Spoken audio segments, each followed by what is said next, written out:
Hello and welcome to part 23 of the Johnny Blender 2.0 series.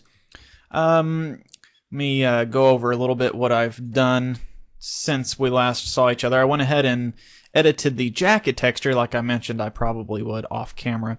Changed the color to more of a reddish brown color instead of the yellowish color. And kind of made it a little bit bigger and came out with some pretty good results.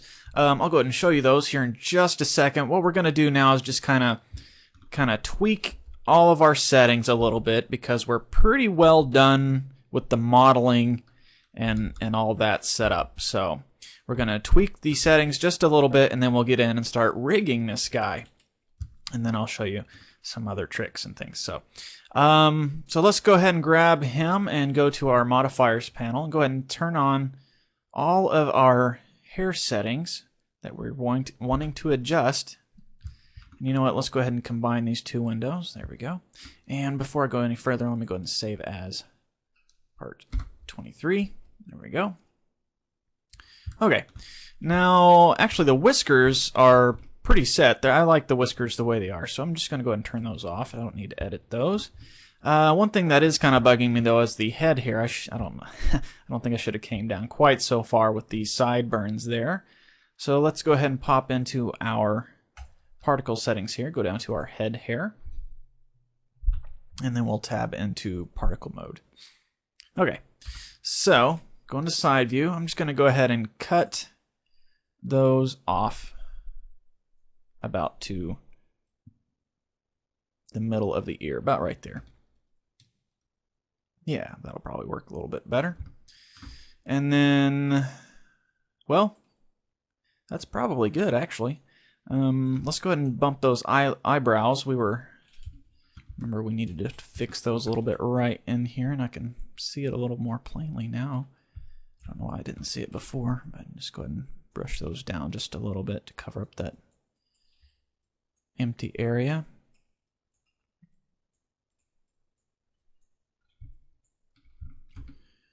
Okay, and I guess we don't have X mirror turned on, no?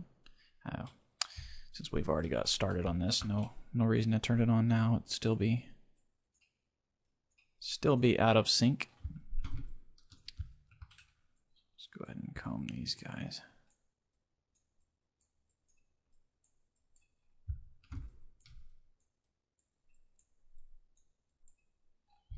Okay, so we'll call that done. And okay, let's go ahead and go to object mode now. And let's look through our camera and get a nice angle here. And you know what really helps? Let me hit period so I can rotate around the 3D cursor there.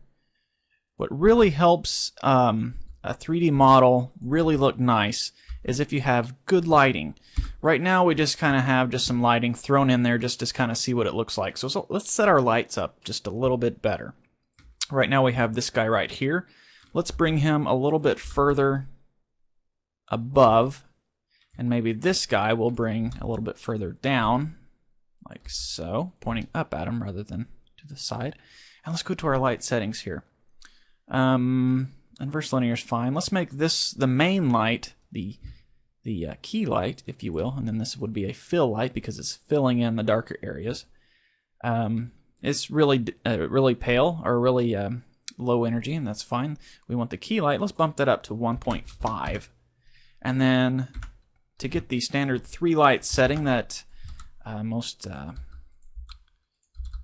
cameramen and lighting technicians use for setting up interviews and things like that, when somebody's sitting in one static spot, is they use a backlight in addition to the other two, and that makes a 3-point light setup. So this one, we can knock that down to just 1.0, and that'll be fine. And the reason for the backlight is to help separate the subject from the background, because it throws like an extra highlight there across the shoulders and the top of the head, so it helps separate from a dark background. And speaking of backgrounds, okay, we got our black preview there, black background, so that's good. One other thing that really helps, I've noticed when I've played with this off camera, is if we turn on this ambient occlusion. And what that is it kind of helps like when you're outside on a cloudy day, you don't really have a set hard light source. You have just basically the overcast look. Light's coming down through the clouds, but it's really soft, and it's just kind of scattered everywhere. So that's kind of what ambient occlusion does. It provides light to the scene, but it doesn't really give it any certain source. It just kind of lights the whole thing up. So have it at 0.1, which is really pale, and since we have our other lights set in there to control where we want the light direction and shadows to be thrown, this low number is perfectly fine. So let's go ahead and save this, and we'll go ahead and render it out.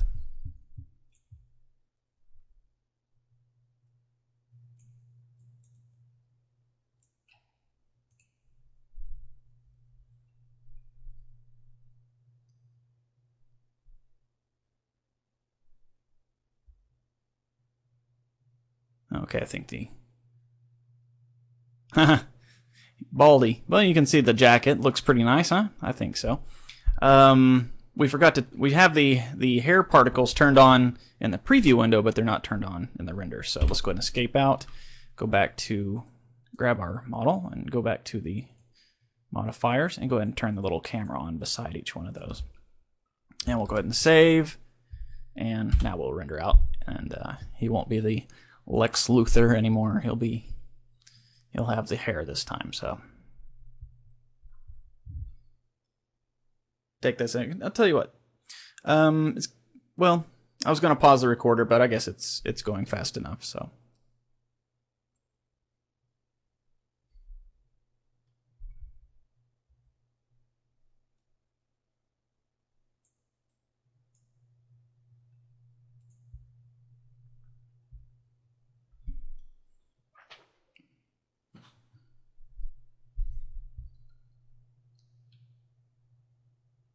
And that looks pretty decent, I think. It's maybe not, photorealistic, but it's certainly better than just a cartoonish shape. So you can play with it as much as you like, get as much detail in there as you can. But for the most part, our modeling and hair and everything set up is all done. Now we're going to get into some ways to move him around. So we can put different expressions and different, rotate his head where he's looking up or something like that. So let's go ahead and save this image. And I'll just save it. 2310. Okay, save. Okay, now we'll go ahead and X out and start setting up his rig. And let's go ahead and turn off those hairs in our viewport. If it'll let me here. There we go.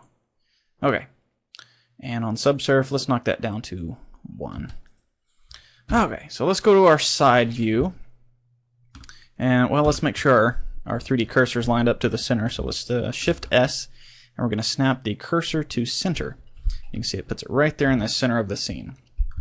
And now we're going to go Shift A, and we're going to add an armature. And what an armature is basically a skeleton. Armature single bone. It's a skeleton for our 3D rig. Now we've added this, but you can't see it because it's inside the head, so we can put some settings on here to where you can see it no matter where it's at. And we're already in the right window here, the object window. So if you scroll down to X-ray, turn that on, boom, it pops into view. And personally, I like to use, if we go to our object data right there, it looks like a little guy standing there with his arms out. I like to use B-bone, and I'll explain that later. Okay, so now we tab into edit mode, grab the main bone, drag it down here. This is going to be basically our rib cage. So let's drag this up here, and then we're going to extrude out once for the neck bone, and then one more time for the skull. Now these are just they're not going to look like normal human bones. These are just controllers. So as long as the joints are in the same place as they would be on a normal skeleton, it should rotate just fine. Now you can kind of make it look a little bit more, resemble more of a normal skeleton if you like. Just grab this bone here, and if you hit, Alt Control S, it'll kind of make it a little fatter, basically, and you can scale it up to where it would look more like a skull. Now you can see it's way too square. It needs to be more of a rectangular shape. So you can do the same thing, Alt-Control-S, and this time hit Shift-X, and it's going to scale it everywhere except for the X-axis, which is the left and right. Or you can do the same thing and just hit X, and it'll scale it just on the X. So X actually getting a little too big, so let me scale it down again. And that'll work. Let's do the same thing for the neck. Alt-Control-S. Make that a little bit bigger. And the same thing for the rib cage, the chest area. Alt-Control-S. Let's make it quite a bit bigger. And then we'll Alt-Control-S, scale it just on the X-axis. So there we go. And now I know what you're thinking is, it's hiding our model. We can't see the model now. Well, that's fine, because the armature is not going to show up in your render when you render it out. It's just there basically showing you this is where our control points are. But there's another thing you can do to where you can see the model through it.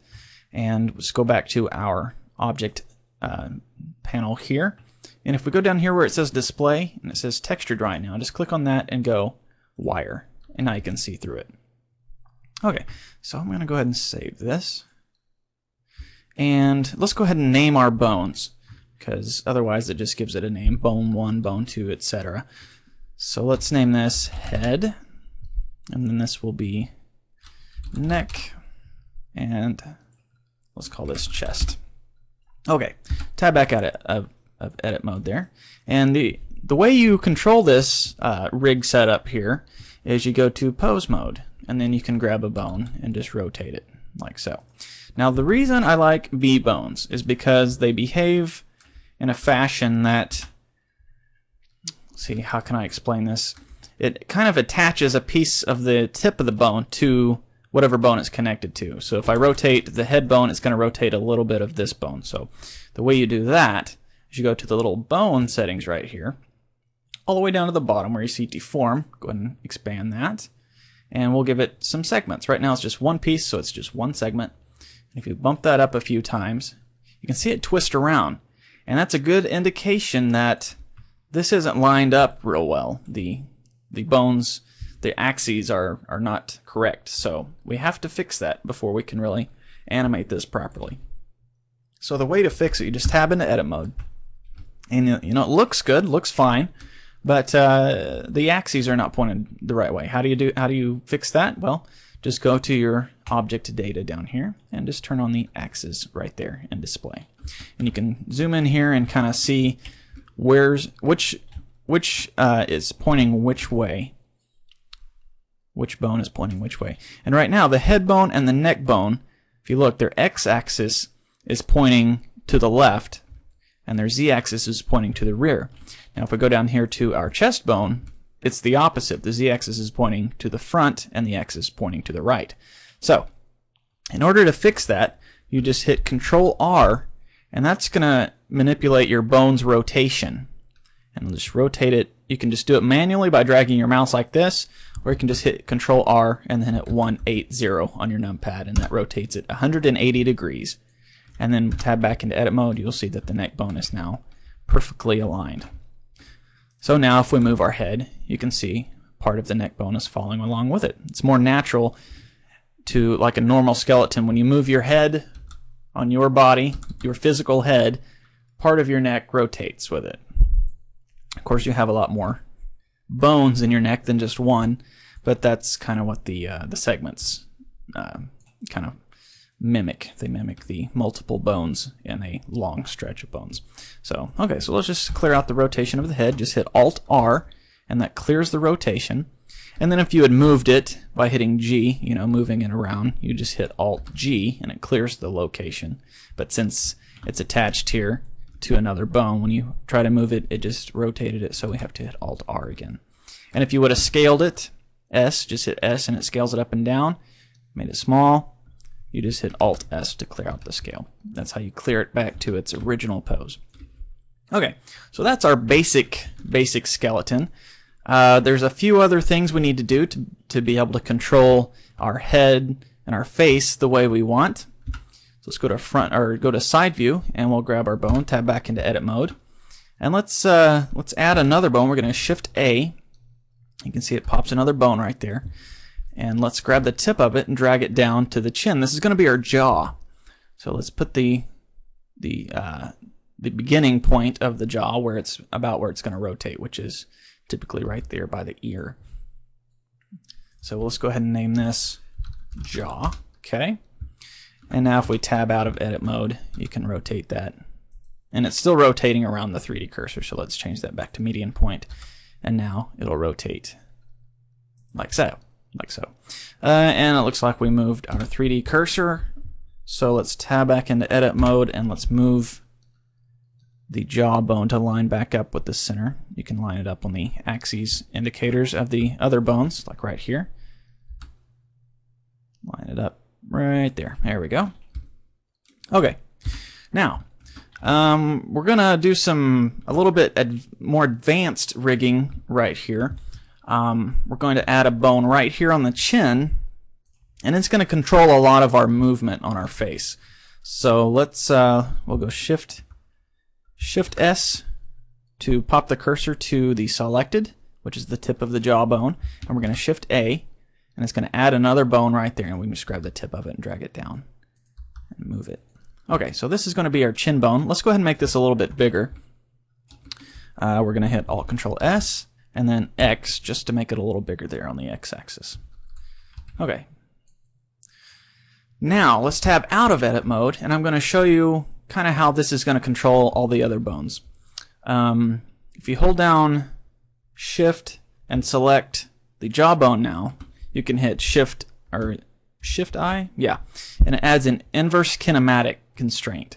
And what that is kind of just makes one bone behave, follow another bone. It's more extensive than that, but for right now, that simple explanation should work. So right now it's pointing at our chin bone. We need to set another setting on here though. Let's go to our bone settings here, and right here, actually, it's going to be under our bone constraints. We need to set our chain length right there to 1. Okay, so we just got it going the length of one bone. Okay, so now when we move our chin, the jawbone's gonna follow. So if we say we're chewing an apple or something, we can just move the chin in a circular motion and the jaw will follow. Okay, so now we need to set up a couple of controls up here on the face. So let's put one right here on the corner of the mouth. Actually, we need to tab into edit mode first. Put our 3D cursor right there, and let's move it over here to the corner of the mouth. We're going to go Shift A, add a new bone. Let's scale it down. Let's Alt Control S, scale that way down. So it's going to be just a tiny point. Okay. And actually, let's go ahead and name these ones that we've just created. This is going to be, we'll call it chin. And then this will be mouth corner.L. And the .L is to clarify that it's on the left side of our model. When we put one over on the other side, it's going to be .R for right side. So it's just to say that this is on the left side. It's for copying and pasting purposes later on. Say you just want to get half of the face, arranged in a certain way, and then you want the other half to be exactly the opposite. So you want to move this up to where he's smiling here. You want to move the other side up to the same place, perfectly accurate. The reason you have the .L and the .R is so that you can just copy the pose from the left side and paste the opposite, and it'll do the same thing on the right, just the opposite way. So, okay, so we got the corner of our mouth. Now let's add one about in the middle on the top and bottom. So I'm just hitting Shift D to duplicate and then just dragging it over. Okay, and then once more, let's grab both of those and we'll go Shift D, and this will be the middle of the top and bottom lip. Okay, so let's name this. We'll name this mouth top, and since it's in the center, it doesn't need an left or an L or right indicator. And this will be mouth bottom, and then let's name this one mouth top dot L. And this one can be mouth bottom.l. Okay. Now, these are perfectly lined up with that corner of the mouse. So we need to grab all of these, and we'll go to front view and just move them over about where they need to go. And then we'll grab these and move these over as well. Now we're only going to worry about this left side of the face for now. We'll copy everything over to the right side afterwards. Okay, so we got our mouth controllers right there. Let's go ahead and set the same type of situation up on the eyelids. Actually, man, I'm starting to run out of time here, aren't I? Oh well, this one can run a little longer. It covers a lot of important information. Okay, so let's grab all those, and we'll Shift D, bring up to the eyes, and just scale them down a little bit. Okay, we'll go into front view and move them over. Actually, on the eyes, we don't need these two guys. We'll just go ahead and delete those.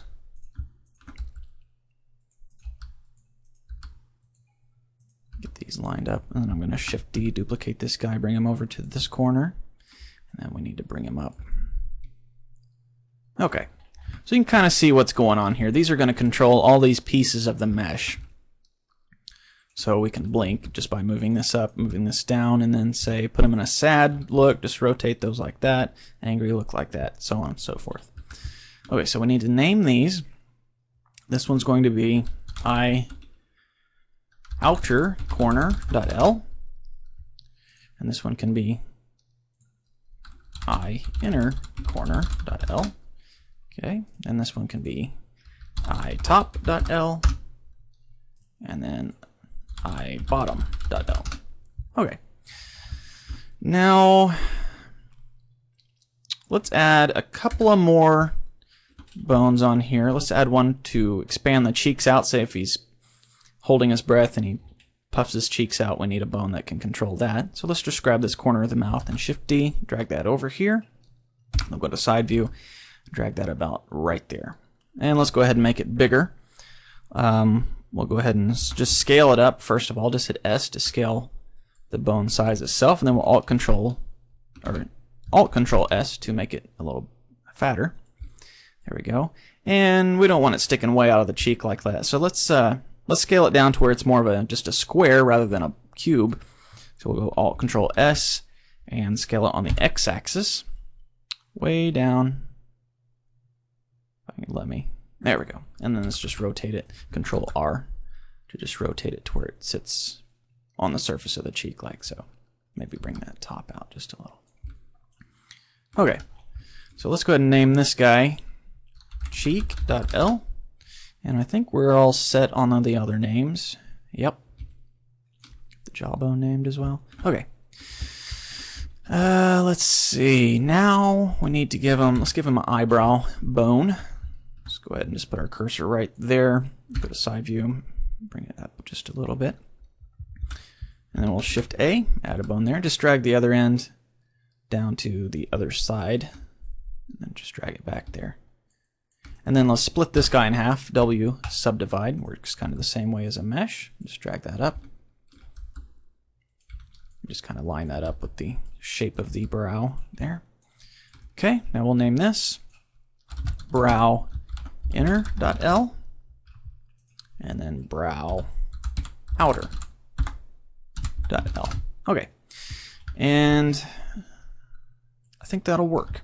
Now I'm gonna put in here what's called stretchy bones, and what these are is kind of these four corners of the eyes, and then I guess the 8 corners of the mouth are going to just be controllers. So if I move this up and down, it's just going to control what I'm going to put in some stretchy bones that are going to stretch from each corner to the other corner.